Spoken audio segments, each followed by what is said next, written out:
Hi INFPs, in today's video we're talking about INFP development and what INFP development might look like and what you might expect as you keep growing and becoming more conscious. And Carl Jung argued towards the expansion of the consciousness, basically learning to integrate new archetypes and new stories and new scripts and new ideas into your own mind. And so you can imagine that typically we tend to start out with one or two scripts that we have, right? So when we are beginning our process to consciousness, we've typically found some kind of personality, right? So let's say in early years of the INFP, typically you'll find something that you're really good at and something that you do really well, and some areas where you are very confident and where you feel really good, right? And that's typically how it starts, right? So you start by finding one or two skills that you tend to really latch onto and really express, and you tend to make these general idea of your personality and who you are, right? So this becomes what you're known for by your friends, it becomes how you're described by your peers, by your teachers, by your family. And so we tend to basically become differentiated, right? So you can say the beginning stage of the INFP is differentiated. So before this stage, you're undifferentiated, and in the very earliest years of a kid, like you can see some basic inclinations, but you can't really say that they have become their own people, right? So it's still hard to say that, they have a really in-depth or complex personality. But when you start seeing that the person has really started to focus on a set of cognitive functions or traits, and that they really started to become more strong and more defined in these, that's when we can say that, okay, this has become their own person, right? They become differentiated. And with that, there's also a feeling of separation, right? Because by becoming really good at these things, there becomes certain areas in your life where you're really not that strong, right? So areas where you could do with more development, areas where you'll struggle, places, situations you'll have issues with, people you struggle with, and so on, right? So in general, we move towards this level 1 stage, you could call it, to the level 2 stage, which is from differentiated to, of course, individuated, right? So when we start getting older, what starts happening is we start adding more functions and more skills to our repertoire, right? So if we started out with one or two skills, like over time it becomes 3 and then 4 and so on, right? So what starts happening is we expand our toolkit, right? So suddenly there are certain things you can do and certain choices that you might choose or fall into, right? And these choices can be different depending on your experience and your development as an INFP. And I found that you can't really say that all INFPs follow the exact same path and have the exact same experiences and have the exact same developmental curve. Some people can really struggle in certain stages or in certain aspects, and then they can go do really well in other aspects, or some might go into certain areas while others might go into other areas, right? So here what you're going to have to look at is what are your present day choices and preferences, and how in particular would you say that this spectrum has come to develop? Because it's a spectrum, you start to cover it more and more. You'll see that, certain areas here are marked in green while others are marked in yellow, and certain are completely grayed out in the sense that, you have not really begun to develop them yet, and these are a considerable blind spot in your life in the sense that you don't really know how to do them or manage them or deal with them, right? After we've become more individuated, what ends up happening is we've developed a full and complete script, right? So in the differentiated state, we're still very dependent on other people because we don't have a fully developed script, right? So we've developed a script that can help us manage certain situations really well, but we still need help in various other aspects, right? So we become really good at something, but we still can't handle interpersonal skills, or we might still really struggle with systems, or we might still really struggle with understanding and applying laws and principles. And we might struggle with following rules and working with and engaging with systems, right? So these might be things that an INFP might really find difficult, right? Now, as you become individuated, what ends up happening is you develop what you call a full script, right? So this is a script that doesn't necessarily resolve these past blind spots, but helps you work around them, right? So it's when you develop a versatile enough toolkit that you're basically fit enough to make your own way in life and manage most aspects of life. And even if you can't exactly do certain things really well, you still know how to work your way around it, and you still know how to navigate it, and you still know how to deal with it, right? So you'll find shortcuts, ways around it, ways to basically circumvent it, and you'll also have this set pattern or flow that you tend to follow, right? You tend to start in a certain area, and then you go to a certain area, and then you go to another area, and then you complete the cycle, and then you start over, right? So that's when we can say that, a person is individuated. And after this experience of individuation, we can speak of integration, right? And so integration is different from individuation in the sense that, the individuated stage, typically we have maybe 4 functions that we have a decent or good grasp of, and maybe 1 or 2 that we're really good at. In the integrated state, we're starting to get really good at certain skills. You're going to start noticing that, the development of the first or second functions don't stop as you get older.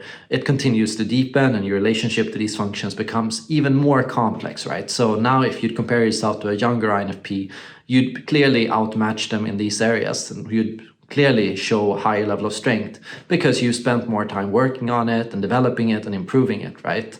And now age is not the only factor here. Also, how much time and how many hours you really dedicated to this, and how effective those hours were, and how much support you had throughout that process, and also what tools you used and how you managed to go through and navigate these situations. In the integrated state, we talk about basically 6 different functions, and this is when a person becomes a little bit more difficult to type, because typically in this state, you'll no longer be just a fully fledged INFP. You'll start bordering into traits that are typically associated with other personality types. So here what you're going to start seeing is maybe you start going more in the extroverted direction, starting to exhibit some more ENFP-like traits, better skills in language, better skills in interpersonal relationships, or perhaps you chose to go in the direction of perhaps improving or becoming or exhibiting more INTP-like traits. Perhaps you started getting better at games, negotiation, tactics. Perhaps you started getting better at areas related to critical thinking,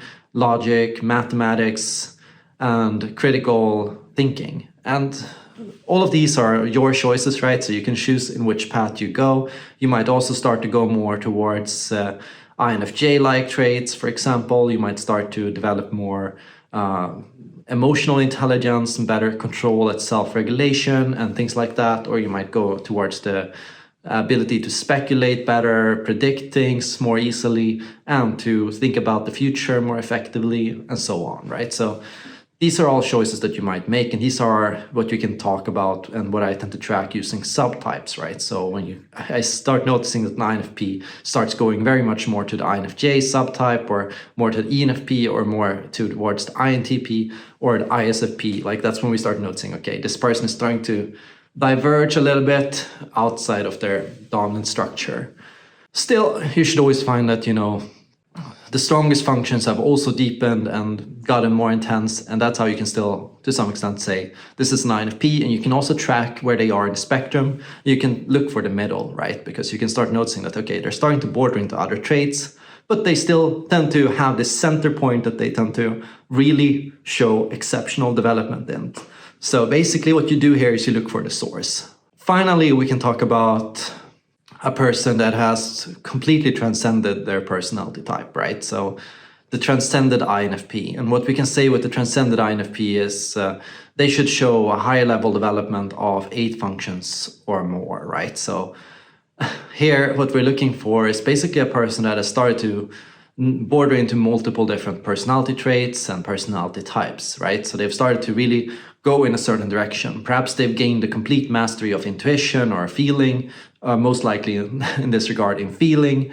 Perhaps they have started to really develop their introverted traits or their perceiving traits, or perhaps they've started to, gain a complete mastery of one dichotomy or one clear spectrum and all of the traits associated with it. But also they've started to, also to some extent integrate the unconscious. And so things that tend to be typically very difficult for an INFP, like systems and laws and principles and things like that, right? These things become a lot more easy for the transcended INFP. Not in the sense that necessarily they're going to be experts in those areas, but they're going to understand them. And this kind of understanding can only be made possible through continuously facing discomfort and expecting and experiencing difficult situations and finding ways to integrate them into yourself, right? So what Carl Jung worked for was basically he would introduce to you an archetype or a symbol or an experience, and then he would look at your experiences with that archetype in the past and how you currently look at that and what associations you have to that, like how negatively you look at it, how much you tend to be aware of that archetype in your own life, and how much you tend to be able to consciously and effectively use and engage in this role yourself, right? So here what Carl Jung basically did is exposure therapy, right? Because when we haven't really integrated something into ourselves and we're not really conscious of it, we tend to often think of it as something evil or something bad or malicious. We tend to also associate it with stress and anxiety. We tend to become immediately more tired or demotivated as soon as it's brought up or as soon as it starts taking a dominant position in our life, right? So as an INFP, what you're doing is you're looking at and you're tracking yourself and your development, and you're noticing, okay, this is something I tend to really struggle with. This is something that tends to be really difficult for me. This is something that I've started to get better and better at. And these are archetypes or symbols that can represent this. What kind of people do I think of in my life when I think of systems intelligence, and what kind of characters in books and movies and tropes do I recognize in this trait, and how do I relate to those things in my own life, right? And you start trying your best to really find ways to befriend these archetypes, right? To recognize their strengths, to be honest about their positives, to understand what they are capable of, and to learn to act and mimic their skills in your own life, right? So to be able to use acting as an instrument, or writing or journaling to explore these archetypes is a really powerful way to develop as an INFP. Basically, what you're doing is you are continuously looking at these archetypes and you're continuously trying to think like they do. So imagine you write a character who is basically the opposite of you, and you're trying to write them good, you're trying to write them right, you're trying to write them fairly, right? So as they are, as they see themselves, as they objectively are in the world, right? Not just from your own subjective perception.